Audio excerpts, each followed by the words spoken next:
ACC, that takes up a lot of your time because it's pretty complicated. Yes, it is. It doesn't need to be complicated, but it's complicated because a lot of people don't understand it, nor do they necessarily need to.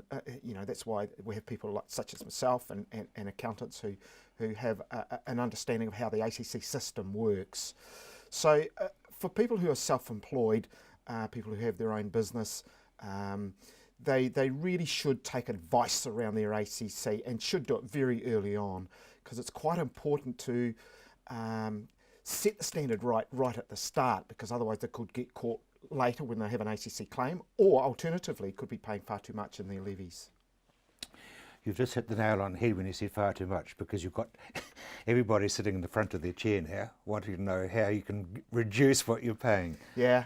Once again, a lot of people who are self-employed get an ACC bill after their end-of-year accounts come in. So what essentially happens is you send all your receipts to the accountant who does your annual accounts. That then you have a meeting with him and he says, oh, you've had a good year, you need to pay this amount of tax. That then goes to the IRD, and the IRD then by default send that to ACC, and you're billed based on the bottom line of your business or your own income or your income allocation. And you get a bill based on that. And it's also... This is for personal and business. So it's based on your bottom line. It's about income. So it's not about how you derive that income or the money that comes in at the top end. It's all about what's at the bottom. I'll try and give you an example. If you bring into your business, say, $100,000 of gross revenue, and during the year you have $50,000 worth of expenses, that might be all sorts of stuff, including depreciation, everything, and so you pay tax on the $50,000. Yeah.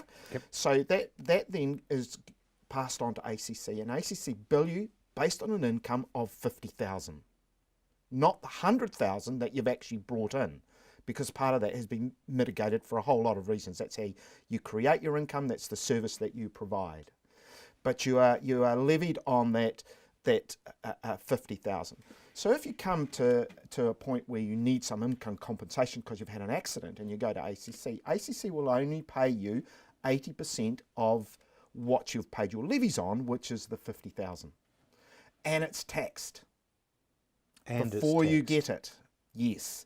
So that's fine for an employed person, because they essentially get 80% of what they would take home anyway, because it's based on their income, but not for a self-employed person. So ACC have said, we understand that doesn't work, and it particularly doesn't work in the rural sector, where our income at the top end could be really, really high, but because of a whole lot of factors in creating that, what we actually pay tax on is considerably less.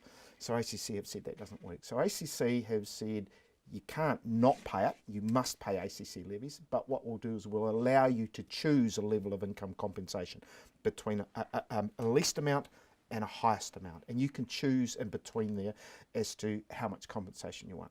But it's important to understand that ACC does two things. First of all, it provides medical treatment for your accident. So if you break a leg, you go to hospital, they cast it, doesn't cost you anything. ACC basically pay for that. They provide that because it's acute. You can't wait a month to have your leg set if you break it, because it just doesn't work. It just doesn't work. So that's part of what ACC does. ACC also provides rehabilitation. It also provides a whole bunch of services. But one of the things that base the levies on is income compensation. So if you as an employee break a leg, you're off work for 6 weeks because you can't work, you can't do your work, ACC will pay you 80% of your income after 1 week. Yeah, so that's income compensation. When you're self-employed, it works very, very much the same. But I think what people don't understand so much is that it's income compensation. For there to be compensation, there must be a loss. If there's no loss, can't compensate. It's logical. So if for example, a shear milker breaks his leg when his cows are dry, when he's not milking, and he's off for 6 weeks or 8 weeks, does that have an impact on his income? Well, you'd argue not. Well, he's not having an income at that point. No, he's not. His income is when he's milking cows. Yeah. So does he suffer a loss? during that period of 8 weeks, 6 weeks, or whatever time it is.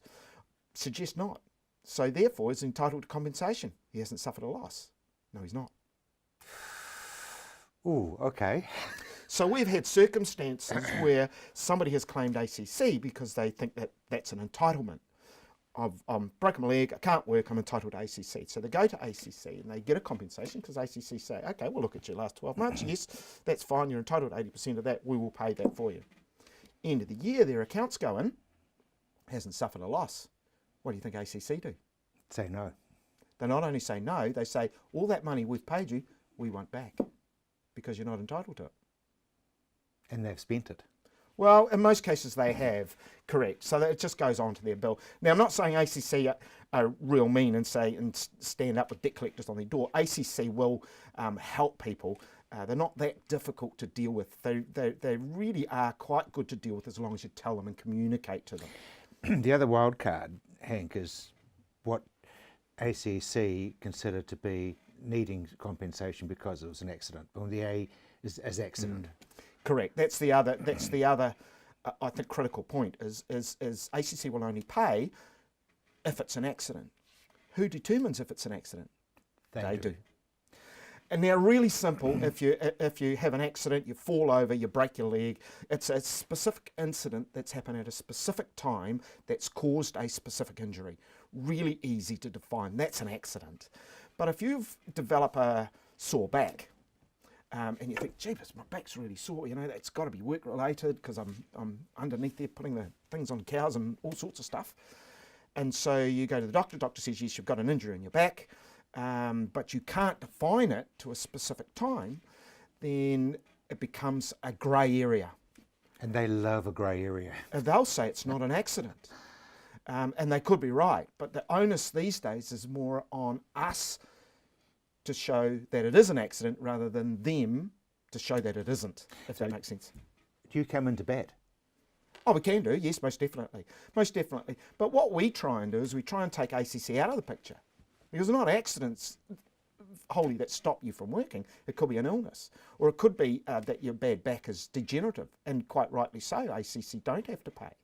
So what we do is we say, actually, what we want to do is we want to take ACC out of the picture. Because ACC don't give you any certainty. They don't, either on compensation or on whether they take liability. So we generally, and that's not always the case, but generally we take the ACC compensation down to its lowest level, so your levies are down to its lowest level, and then we put a private insurance in place. Now the private insurance doesn't care what causes your inability to work, the criteria is you can't work. That's the difference. Doesn't matter whether it's accident or illness. Doesn't matter whether you're entitled to ACC or not in some cases. We will structure it so that if you can't work, yes. And it creates certainty. Because certainty, I mean, it must be a huge thing in the back of somebody's mind who are working on the land, lifting stuff, doing whatever they might be doing. Yep, absolutely. Absolutely. And what's important too is not just the certainty of getting the money, but it's the right amount of money that goes to the right place at the right time.